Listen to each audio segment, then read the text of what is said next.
Welcome back. All right, so we are 1 week to the day away from my first panic index of the 2025-2026 season. And that being said, I wanted to highlight a couple of teams today that maybe haven't got off to the start they want to. There's no reason to panic now. That's why I'm not doing a panic index week 1. That'd be crazy. You got to wait for week 2 to do a panic index. But the Rangers and the Tampa Bay Lightning, not off to the kind of starts that I think they envisioned that they would be. And what's interesting with both of these teams is that they both had their struggles at home. They've been good on the road, but they both had their struggles at home. And it's just a matter of finding a way around it. So we're going to talk about the Rangers. We're going to talk about the Tampa Bay Lightning. Contrast. Very different stories between these two teams, but they both find themselves below NHL 500. The New York Rangers are 2-3 to start the year. The Tampa Bay Lightning 1-2-1. The Rangers 0-3 at home. They're 2-0 away from home.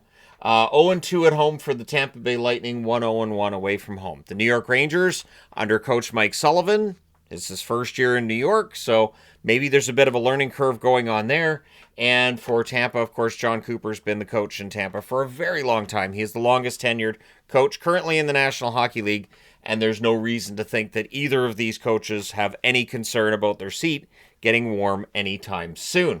Now, looking at in general what's worked okay for the Rangers here. They won at Buffalo and they won at Pittsburgh, which is good. Those are two teams they should beat if they're going to get back into the playoffs. Both Buffalo and Pittsburgh are expected to be teams that are probably on the outside looking in once we reach the playoffs. Then you look at Tampa and looking at the 4 games that they've played. I want to look at all 4 because I'm going to look at the Rangers a little bit differently here. So the Tampa Bay Lightning lost at home against Ottawa, and then they lost at home against New Jersey. Both of them are probably going to be playoff teams this year, right? Then they won at Boston. Boston's a team that may very well be on the outside looking in. And then last night they had an overtime loss at Washington, a game that just got away from them. So for Tampa, it does feel like maybe they've had a tougher schedule than the Rangers, but both of these teams find themselves below that magical NHL 500 mark. So looking at the leading scorers for the Rangers, Adam Fox has had a good start, 3 goals, 1 assist, 4 points in 5 games. JT Miller, a goal and 2 assists for 3 points in 5 games. And Sam Carrick with 3 assists in 5 games for the Rangers. Lafreniere, 2 points so far, 1 goal, 1 assist in 5 games. Lafreniere is a player we've been waiting to take that next step. And really, in all honesty, I do wonder if he's not able to take that next step this year, how much longer will he be a Ranger? Or what will the plans be going forward? Panarin, of course, is in the final year of his contract. He just has 2 assists in 5 games thus far. Edstrom with 2 assists. Laba, the rookie, with 2 assists as well. So there's got to be some concern about the fact that they're not getting enough goals from enough players. And they're getting great goaltending at the same time. Shesterkin's 2-2, but he's got a .972 save percentage. And according to Money Puck, he has saved 7.4 goals above expected already. Meaning that all opportunities being equal and all that, there are 7.4 goals he has saved that an average goaltender may not. Jonathan Quick's 0-1, but a .952 save percentage, and in that game, he saved 1.2 goals above expected.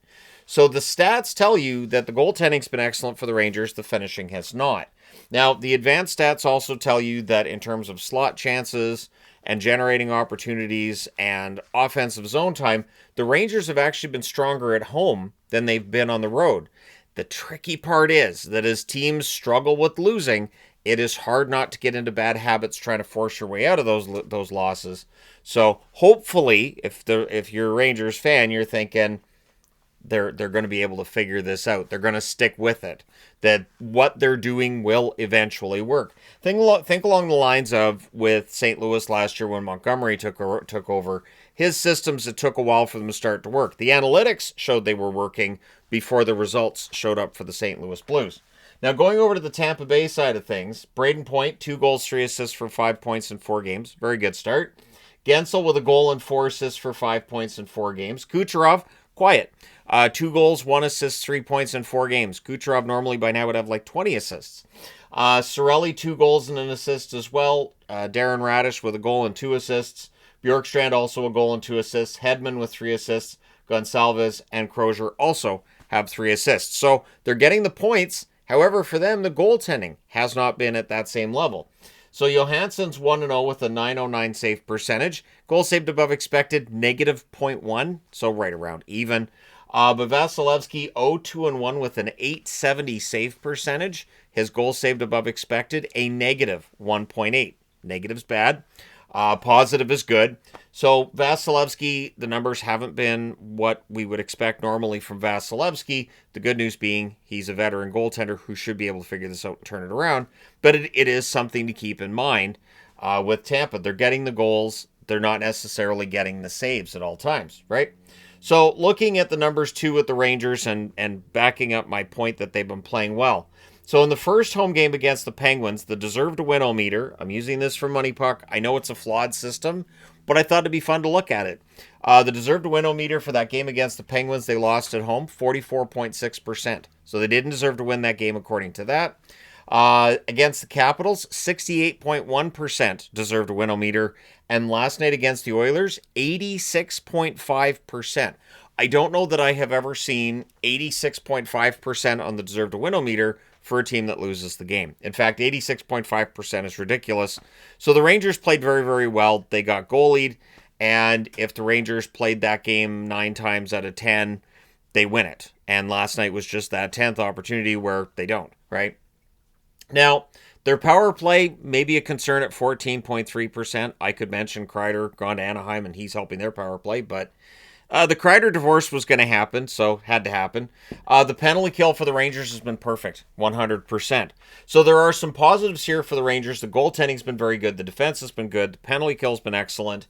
It's just a matter of continuing what they've been doing because the numbers tell you eventually they will break through. They just have to keep it up. There have been times in the past where a team's struggling, but they're playing well, and then suddenly they're struggling and they're not playing well. So it's a matter of, staying on this. And so we'll see how things go for the Rangers from here. Coming over to Tampa Bay's side, they're scoring 3.25 goals per game. They're allowing 4 goals against per game. So that's way too high. They need to bring the goals against down. Some sloppy hockey to start the season, especially the early games against Ottawa and New Jersey. It feels like last night against Washington, it wasn't in that same range in terms of sloppiness. Their power play at 30% is excellent, and their penalty kill at 87.5%. Special teams are doing quite well for Tampa as well. But they've been outshot badly, and I did a double take when I saw this. Their 31.5 shots against per game is 26th in the NHL.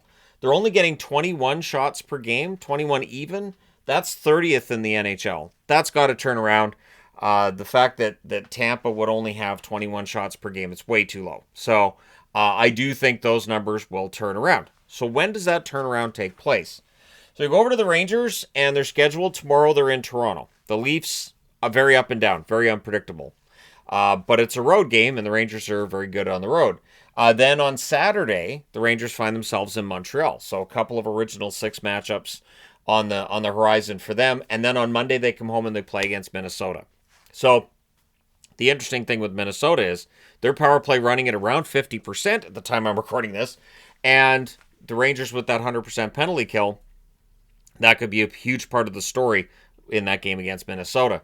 Then on Thursday, the 23rd, they're at home against San Jose. So what's important here is a couple of days off. Practice days to get things figured out, right? Then on Sunday, the 26th, they're at Calgary. Tuesday, the 28th, they're at Vancouver. And Thursday, the 30th of October, they are at Edmonton. In November, they have 15 games during that season. Or during that month in this season. And I wanted to point that out because we know it's a condensed schedule. There are teams that play 16, 17 games in certain months. At the very least, the Rangers, while they're busy this month and next month, they're not necessarily as busy as some others. The Rangers, I think, do turn this around. But the next few games could be very telling with Toronto, Montreal, and Minnesota, none of those being easy games. A West Coast swing could honestly be really good for the New York Rangers, especially combined with the fact they've been better on the road for getting results than at home. Tampa, on the other hand, Friday they're at Detroit, so they have a couple of days off before their next game. And then Saturday they're at Columbus, so it's back-to-backs there. Then it's Thursday before they play again, and it's at home. So they've got a nice break between the game on Saturday and then a game the following Thursday, which is against Chicago. So this is where the schedule appears to favor Tampa, right? Detroit and Columbus, those could be winnable games for Tampa. Should be if they're playing at 100%. Then they come home, they play against Chicago. On Saturday the 25th, they're at home against Anaheim. On the 26th, so this is another back-to-back, they're at home against Vegas. So they got to win that game against Anaheim because the next day they're against Vegas, which is a very tough team to play at the best of times. Then Tuesday the 28th, they're in Nashville. And then Thursday the 30th, they're at home against Dallas. They also play 14 games in the month of November. So Tampa's schedule upcoming, they've got a couple of games against, Vegas and Dallas, for instance, but the rest of the schedule is not that taxing, comparatively speaking, with others in the league. I do think both of these teams figure it out. One thing to keep in mind for the Rangers, there has been turnaround. They do have a new coach. They do have some new players this season as opposed to last season's team that finished the year out. And so it might take a little bit of time to get this all straightened out and put together. The Rangers are expected to be a playoff team, but they did miss the playoffs last year, so there is still that question mark out there. Tampa's expected to be a playoff team. They've been in the playoffs for a nice long time now. So I don't think there's any danger that they don't turn it around. The thing is, those slow starts, once you get past week 2 and week 3, all of a sudden you've got a team that's in a slump out of the gate, and then you're looking at a situation where they're trying to play catch up with everybody else in the division / conference, and it can get really difficult really fast. So both the Rangers and Tampa will be looking to figure this out as quickly as possible.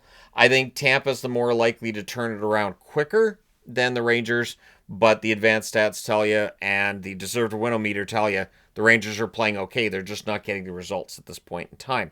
So let me know your thoughts. Which of these two teams do you think there should be concern about, or should there be none? It is always fun to look at this early in the season because sometimes things don't turn around. Last year at this point, I was talking about Nashville and Edmonton being off to slow starts. Nashville did not recover from that slow start. Edmonton obviously did. So the odds are both of these teams could turn it around, but there is a chance that one of them doesn't necessarily, or it could take a while for one of them to turn around, and then you're really behind the 8 ball as to whether or not you're going to be able to make that run towards a playoff spot when things are as tough as they can be in the East. So let me know your thoughts. I just thought this was a fun discussion for today.